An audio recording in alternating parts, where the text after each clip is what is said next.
기도하시겠습니다.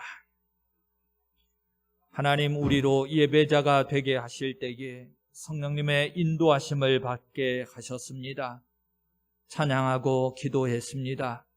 믿음의 큰 그릇을 예비했습니다.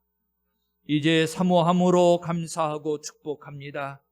눈을 열어 하나님을 배우게 하여 주시고 귀가 열려 하나님의 음성 듣게 하시옵소서. 말씀하시는 분은 아버지 하나님이심을 인정하오며 우리 주 예수 그리스도의 이름으로 기도합니다. 아멘. 오늘 시간이 좀 많이 걸렸습니다. 말씀을 제가 좀 빠르게 전할 테니까 집중하도록 하십시다. 지난주에 우리가 정말 보석 같은 말씀을 대했습니다. 욥이 그렇게 큰 아픔 속에서도 사람, 친구들로부터 위로받기를 원한 것이 아니고 하나님 앞에서 그의 아픔을 호소하게 되는데, 그 욥이 하나님 앞에 호소할 때에 가졌던 그 믿음, 이것을 밝혀주는 말씀이 10절이었지요. 그러나 내가 가는 길을 그가 아시나니 그가 나를 단련하신 후에는 내가 순금같이 되어 나오리라. 아멘. 욥은 고통 속에서 내가 왜 이런 고난과 고통을 겪어야 합니까? 의문을 가질 수밖에 없었습니다. 그러나 믿음으로는 하나님을 전적으로 신뢰하기 때문에 이 고통, 나를 단련하는 것이고 나는 단련한 후에는 오히려 순금, 정금같이 되어서 나오게 될 것이다 라고 하는 믿음이었어요. 너무나도 귀한 말씀이 이 속에 담겨져 있었지요. 자, 이제 말씀을 좀 이어가 보겠습니다. 이와 같은 신앙은요, 우리가 구약 욥에게서만 보는 것은 아닙니다. 특별히 신학시대의 대표적인 인물로 바울 사도를 들 수 있는데요. 바울 사도가 다메섹 도상에서 예수님을 만나게 되지요. 그때 예수님께서 그 바울 사도의 회심의 과정 속에 다메섹의 아나니아라고 하는 선지자를 보내가지고 이런 말씀을 전하게 됩니다. 사도행전 9장 16절 말씀을 가보면 이는 내 이름을 위하여 얼마나 고난을 받아야 할 것을 내가 그에게 보이리라. 즉 바울 사도의 삶 속에 앞으로 하나님 앞에 쓰임받지만 육신적으로는 많은 고난이 있게 될 것에 대해서 내가 그에게 보이고 알게 할 것이다 라고 하는 거였어요. 여러분, 우리가 예수 믿으면 복을 받는다, 또 예수 안에 살면 은혜와 복이 넘쳐난다 등등등 많은 말씀이 있습니다만 영적으로든 육적으로든 우리가 그 말씀을 다 사모하기는 하는데, 그러나 때로는 어떤 사람들 가운데는 하나님이 큰 뜻이 있어서 사명을 맡기실 때 정말로 큰 상급이 있고 은혜가 있는 건 맞지만 육신적으로는 때로는 그것이 무거운 짐이 되기도 하고 고난이 되기도 해요. 그런데요, 이때 바울 사도가 보인 반응을 보십시오. 그가 삶 속에서 이 뜻, 이 하나님의 놀라운 섭리와 뜻을 인정하고 아멘으로 소화하고 받았기 때문에 이후에 바울 사도가 이런 간증을 합니다. 사도행전 20장 24절 말씀에 내가 달려갈 길과 주 예수께 받은 사명 곧 하나님의 은혜의 복음을 증언하는 일을 마치려 하면은 나의 생명조차도 귀한 것으로 여기지 아니하노라. 아멘. 바울 사도가요, 얼마나 믿음이 담대한지 보세요. 하나님이 이렇게 무거운 사명을 맡겨주셨음에도 불구하고 그는 이 사명 속에 아멘으로 화답하고 나아가요. 성도 여러분, 저와 여러분이 하나님의 뜻, 하나님의 마음, 혹시 그것을 알고 확신한 바가 있으십니까? 나를 향하신 하나님의 뜻이 뭘까요? 나를 이루시기 위해서 하나님이 이끌어 가시는 섭리가 무엇인지 우리는 정말 확신하고 있느냐는 거예요. 하나님이 우리를 향하신 뜻은요, 분명합니다. 우리를 구원하는 것이지요. 그 뜻을, 이 놀라운 나를 향하신 이 하나님의 뜻을 이루시기 위해서 하나님께서는요, 자기 아들도 아끼지 아니하시고 내어주시기까지 하셨어요. 이것을 우리는 하나님의 사랑이라고 믿고 반응합니다. 다시요, 여러분, 하나님께서 우리를 향하신 뜻, 가장 최고의 뜻은 무엇이냐? 구원받는 거예요. 예수 믿고 구원받는 거예요. 이 뜻을 위해서 자기 아들을 십자가에까지 내어주셨다니까요. 우리는 분명히 이 사실을 알기도 하고 믿기도 합니다. 그리고요, 빌립보서 1장 6절 말씀에 가보면 너희 안에서 착한 일을 시작하신 이가 그리스도 예수의 날까지 이루실 줄을 우리는 확신하노라 그럽니다. 하나님께서 우리에게 두신 뜻, 그 뜻을 반드시 이루실 것이다 라고 하는 그 말씀을 확신한다는 거예요. 성도 여러분, 이것을 믿는 사람들이기 때문에 우리가 성경에서 확인하죠. 지금 욥도 그렇고 바울 사도도 그렇고 현재의 고난과 시련, 이것은 반드시 하나님께서 나를 구원하시고 나를 세워서 이루시기 위한 과정으로 확신하고 믿는 거예요. 자, 여기에 머물러 있을 수 없습니다. 이제 24장으로 건너가셔야 하는데, 24장은 어찌하여 시기를 정하시지 않으셨습니까? 라고 하는 어떤 큰 틀 속에서의 주제를 담고 있는데요. 24장의 시작점을 좀 보면 정말로 놀랍습니다. 욥이 지금 자기가 당하고 있는 고난만 해도 얼마나 벅찼을까요? 얼마나 힘들었겠습니까? 자, 그런데 욥은요, 하나님 앞에서에 서게 될 때에 자신만의 문제로 고민하는 것이 아니고요. 12절에 보시면 성 중에서 죽어가는 사람들이 신음하며 상한 자가 부르짖으나 그러면서 정말로 많은 사람들이 아픔과 고난, 특별히 부조리한 가운데 있음을 탄원하고 있음을 보게 돼요. 자기 자신만이 아니고 하나님 앞에 서서는 더불어 함께 고통받고 있는 이들을 되돌아보면서 하나님께 부르짖는 거지요.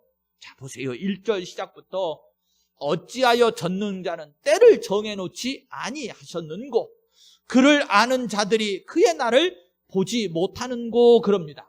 자, 여기에 이 말씀에 두 가지 요점이 있어요. 첫 번째로 욥은요, 하나님께서 경건하지 아니한 것, 또 불의에 대해서는 묵과하시지 않고 반드시 심판하실 것이다 라고 하는 확신이 있어요. 오늘 말씀을 보면 이 점에 있어서는 추워도 의심을 하지 않습니다. 그런데 둘째로 보면 심판의 시기는 어디냐? 악한 자들을 반드시 하나님께서 멸하고 심판하실 것이다 라고 하는 것은 분명해요. 자, 그런데 그 시점은 언제냐? 이것이 문제인데 욥도 그렇고 오늘 저와 여러분들도 그렇고 이 시점을 모르니까 지금 답답해하는 것이거든요. 자, 이것은 욥만의 문제가 아니에요. 저나 여러분들도 그와 같은데 우리의 심정도 한 번 더 다른 구절을 찾아보면 예수님께 제자들이 묻는 물음 속에서도 확인해 볼 수 있어요. 사도행전 1장 6절에 보면 주께서 이스라엘 나라를 회복하심이 이때입니까? 그리고 물어요. 어떤 상황이냐면 지금 이스라엘은 로마의 압제를 받고 있잖아요. 악한 자들로부터 핍박을 받고 있는데 하나님께서 이 악한 자들을 멸하시고 하나님의 백성과 나라를 회복해 주실 때가 언제쯤입니까? 이때쯤입니까? 그리고 물으니까 예수님께서 답변을 주시는데 뭐라고 주시냐면 사도행전 1장 7절에 때와 시기는 아버지께서 자기의 권한에 두셨으니 너희가 알 바가 아니요 그럽니다. 역시 여기에 이 대답도 분명 하나님이 하시기는 하시는데 그 시기는 우리에게 있는 게 아니고 하나님 주권에 있는 것이다. 이렇게 말씀을 하시는 거예요. 자, 그런데 다시 욥에게 돌아가서 욥이 악한 이들을 심판하실 것에 대한 분명한 믿음 가운데 그러나 그 시기가 알지 못해서 답답해하는데 이 상황이 욥 자신의 문제만이 아니고 앞서 뭐라고 그랬죠? 많은 더불어 고통받고 신음하는 이들을 포함하고 있다고 그랬지 않습니까? 자, 2절부터 그 내용들이 쭉 이제 전개가 되어지는데 말씀을 쭉 따라서 읽어가 볼게요. 어떤 사람은 땅에 경계표를 옮기며 양떼를 빼앗아 기르며, 탈취하는 거죠. 뺏는 거예요. 3절 4절에 고아의 나귀를 몰아가며 과부의 소를 볼모 잡으며 가난한 자를 길에서 몰아내나니 세상에서 학대받는 자가 다 스스로 숨는구나 그럽니다. 여러분, 여기 보시면 압제하는 어떤 사람이 있고 압제를 당하는 사람이 있잖아요. 즉 죄악을 행하는 이가 있고 그것 때문에 고통받는 사람들이 있는데, 여기 보시면 고아, 과부, 가난한 빈궁한 자, 뭐 이런 이들이 쭉 등장을 해요. 우리가 봐도 안타깝지요? 자, 연약하잖아요. 그러니까 이 악을 행하는 사람에게 핍박을 당해요. 자, 그런데 하나님께서는 사실은 시편 68편 5절에 보면 어떤 말씀을 주시기도 했느냐면, 하나님은 고아의 아버지시며 과부의 재판장이라 이렇게도 말씀하셨잖아요. 자, 그러면 하나님께서 지금 이렇게 죄악을 행하는 이들 때문에 고통받고 신음받는 연약한 자들을 왜 어찌 보고만 계십니까? 라고 하는 것이거든요. 자, 5절부터 또 이어가 볼게요. 그들은 거친 광야의 들나귀 같아서 나가서 일하며 먹을 것을 부지런히 구하니 빈 들이 그들의 자식을 위하여 그에게 음식을 내는구나. 여러분, 빈 들판에서 먹을 것을 찾을 수밖에 없는 아픔 속에 있는 이들인데 가서 구해봤자 그 빈들에서 내는 음식이 얼마나 되겠어요. 형편없다 그런 상황이라는 거지요. 또 6절에 보시면 참 안타까운 상황들이 있는데, 밭에서 남의 꼴을 베며, 그러니까 밭에서 음식 먹는 식량을 꼴을 베는데 악인이 남겨둔 포도를 따며, 악한 것들의 이 농사꾼들의 어떤 그 부자들의 포도를 딴다는 거예요. 의복이 없어 벗은 몸으로 밤을 지내며 추워도 덮을 것이 없으며 산중에서 만난 소나기에 젖으며 가릴 것이 없어 바위를 안고 있느니라 그럽니다. 여러분, 배고픈데 남의 먹을 식량은 따주면서 자기는 배고를 해야 되고, 남의 포도원에 곡식은 이 포도원은 축수를 하는데 자기는 굶주려야 하는 이 상황, 헐벗어서 비에 맞아 추위에 떨면서 바위를 붙잡고 위안을 삼고 있는 이 모습을 한번 상상해 보세요. 그러니까 욥이 이 고난당하는 사람들의 아픔과 처참함을 자기가 당하는 고통 속에서도 바라보고 있는 거지요.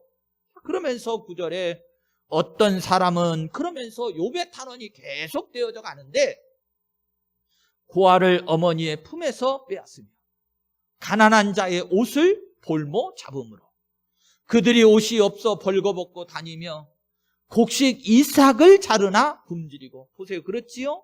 곡식 이삭을 추수를 하는데도 굶주리고, 그 사람들의 담 사이에서 기름을 짜며 목말라 하면서 술투를 밟느니라.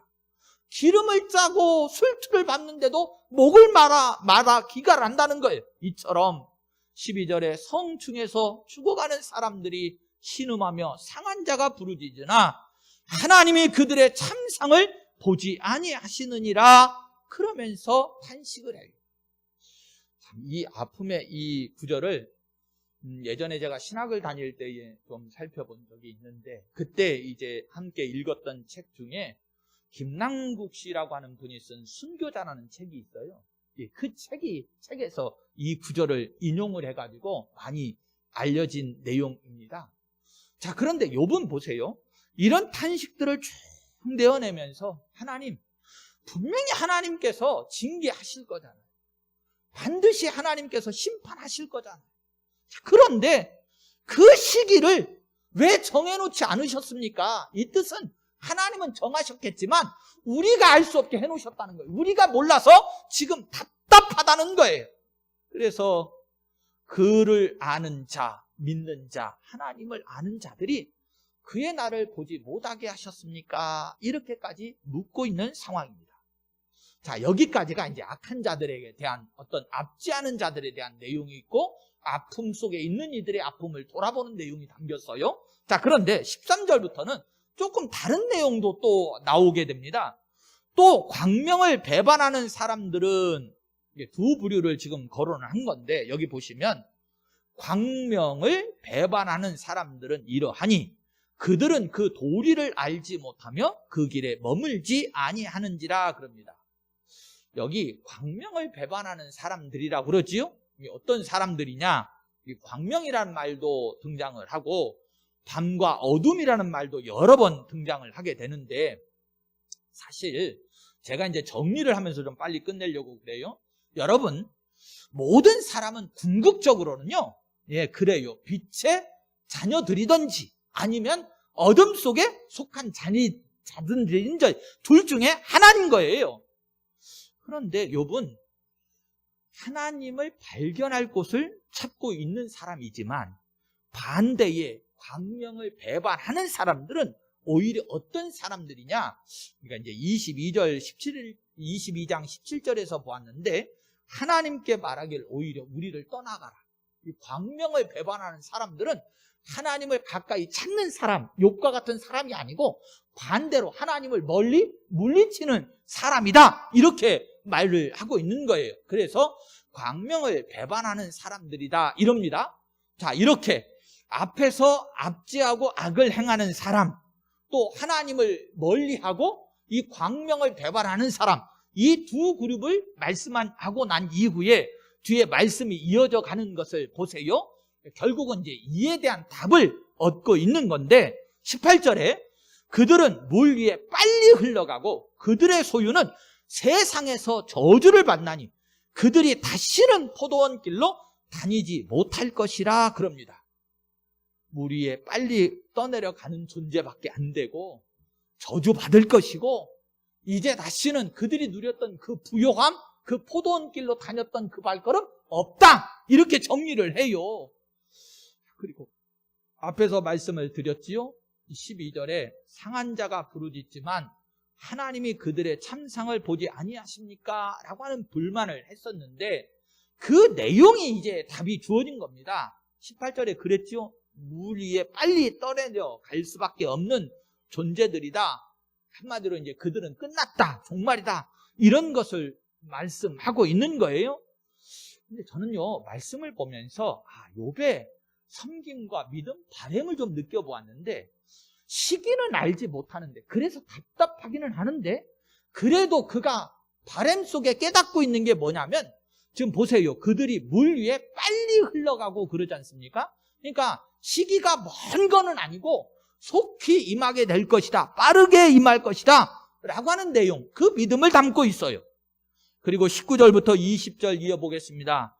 가뭄과 더위가 눈 녹은 물을 곧 빼앗나니 수월이 범죄자에게도 그와 같이 하느니라. 결국은 지옥이, 이 악을 행하는 사람, 이런 사람들이 더위가 눈을 녹이듯이 그렇게 빨리, 그렇게 이 지옥 수월이 범죄자들에게 할 것이고, 모태가 그를 잊어버리고 구더기가 그를 달게 먹을 것이라. 그는 다시 기억되지 않을 것이니 부리가 나무처럼 꺾이리라, 이렇게 말합니다. 저는요, 사실 여러분들은 성경 구절, 이 구절을 제가 읽어드릴 때 어떻게 느끼셨어요? 저는 솔직히요, 이렇게까지 무섭게, 이렇게까지 두려운 상황을 말씀하실까? 이런 느낌이 들었어요. 모태가 그를 잊어버리고 어머니도 자기가 낳은 자식을 잊어버릴 정도다. 구더기가 그를 달게 먹는다.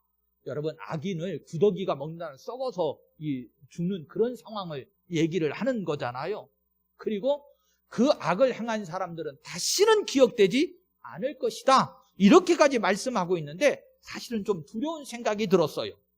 자, 그러나 22절에 하나님이 그의 능력으로 강포한 자들을 끌어내시나니 일어나는 자는 있어도 살아남을 확신은 없으리라, 이럽니다. 즉, 하나님께서 때로는 우리가 육신의 눈으로 보기에 이 강포한 자들을 보존해 주시는 것 같고 당장 심판하지 않는 것 같고, 또 막 그들이 오히려 흥황하고 잘 되는 것 같이 보이기는 하지만, 그러나 23절에 보세요. 그들의 길을 살피시도다. 하나님께서는 다 감찰하고 계신다는 거예요. 당장은 심판하지 않을 것 같지만 시편 34편 16절 말씀에 가보면 여호와의 얼굴은 악을 행하는 자를 향하사 그들의 자취를 땅에서 끊으려 하시는도다, 이렇게 말씀을 했는데, 악에 대한 심판이 분명하게 있을 것이다 라고 하는 것을 드러내지요. 그래서 24절에 보시면 그들은 잠깐 동안 높아졌다가 천대를 받을 것이며 잘려 모아진 곡식 이삭처럼 되리라, 이렇게 말씀을 하고요.